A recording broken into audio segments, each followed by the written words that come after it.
Open hole fishing involves the removal of unwanted objects from the wellbore.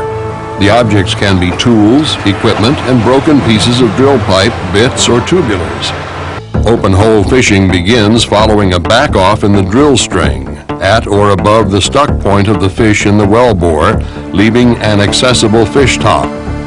The fish can be removed using special tools and techniques. A screw-in sub is one of the most common fishing tools. Its modified pin can be used to catch an undamaged fish. The overshot tool, because of its versatility, is frequently used in fish recoveries. Its simple design includes a circulating and releasing action, as well as a 360-degree catch of the fish.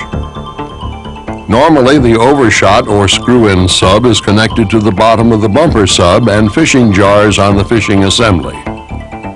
As the tool is lowered over the fish, the top of the fish passes through the tool into the bowl.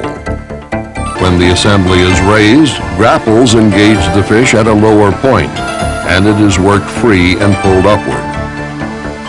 If the top of a fish is bent, twisted, or broken, it should be dressed off to provide a clean top so the grapple can secure it firmly. Dressing off is achieved with a skirted or hollow-fluted mill. Several types of mills are available for this purpose and other jobs. In a washed-out hole, use of a hydraulic knuckle joint located above the overshot kicks out under pump pressure to increase the sweep of the overshot to facilitate capture of an elusive fish. With a severe washout, a wall hook guide run on the bottom of the overshot further improves the search and capture of the fish. When the fish cannot be dislodged by pulling with the overshot, a jarring assembly run in the fishing string can be activated to strike heavy blows, either up or down, on a stuck fish to free it. The down action is achieved with a bumper jar, essentially a slip joint with a sliding stroke. The impact, enhanced by the weight of drill collars above the bumper jar, results in a sharp blow with the fishing string.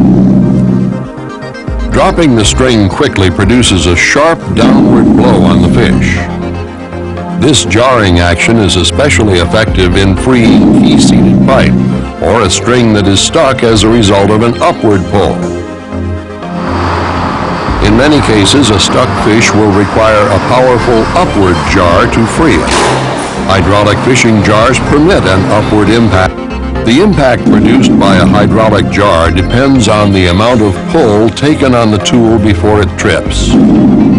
As indicated earlier, the impact of a hydraulic jar is enhanced by the weight of drill collars placed above the tool. A jar accelerator further intensifies the effect of a jar at any depth.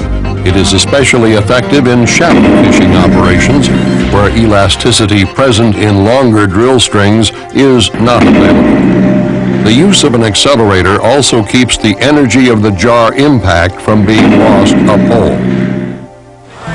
When a fish is stuck and cannot be jarred or worked free, a widely used practice called washover is employed. The washover operation is the most successful way to free a fish and requires expert judgment both in pipe selection and in its proper running application. As mud and hole conditions are critical, in many cases a bit trip may be necessary to condition the hole prior to running the wash pipe. Essentially, washover operations involve a pipe string that slips over the stuck fish, allowing fluid to circulate in the annulus between the fish and the inner wall of the washover pipe. Fluid under pressure flushes out debris cut loose by the rotary shoe run on the bottom of the washover pipe. The washed over fish, secured by an overshot or screw-in sub, can then be backed off and removed to the surface. The washover pipe selected requires an inside diameter large enough to accommodate the fish and an outside diameter that can rotate without sticking in the open hole and still allow circulation. Various types of Weatherford rotary shoes are available. Each shoe is custom designed for a particular procedure. Tooth-type shoes, for example, are recommended when the formation to be cut is relatively soft. When metal, such as tool joints or stabilizer blades, must be cut, the rotary shoe is dressed with tungsten carbide or diamonds, internally, externally, or both, tailored specifically for the task. Proper rotary shoe selection requires expertise. An improper choice could severely damage the fish, complicating the recovery operation. Occasionally, the drill pipe may be plugged, usually by mud. Cutting the freed drill pipe with a mechanical outside cutter run on the wash pipe will remove the obstruction and establish a clean, workable top. Following washover, the wash pipe is pulled up and the shoe removed and replaced by a mechanical outside cutter. Run into the well and over the freed fish, the cutter is engaged. With a slight upward strain, cutter knives are fed through the wall of the drill pipe fish, and the fish is parted. Rotation is then stopped, and the cut piece of fish is recovered and pulled to the surface. When the fish is stuck off bottom, a wash pipe spear may be run in conjunction with the wash pipe and screwed into the fish prior to the washover procedure.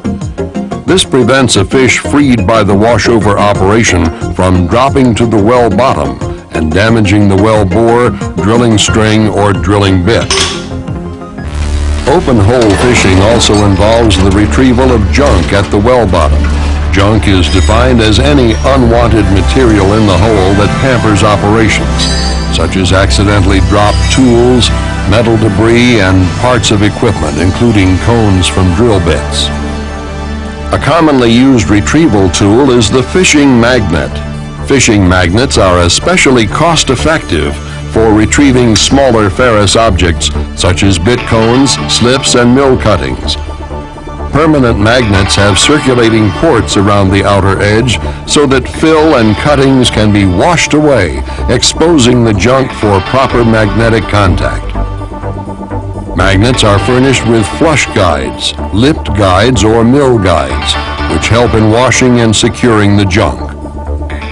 The magnet is lowered to the well bottom while circulating and then pulled to the surface. This activity may be repeated until the well bore is cleared of all junk. Where junk pieces cannot be caught by a magnet or consist of non-ferrous metals, Weatherford employs specialized junk baskets, depending on the type of formation encountered. These retrieval tools consist of 3 basic types. The simplest to use is called a boot basket. It is run directly above a junk mill or a rock bit that cuts the junk into small pieces. Fluid circulation deposits these pieces into the basket, which is raised to the surface. In soft to medium formations, a coring type basket, commonly known as a globe basket, can be run to cut a short core in the bottom of the well.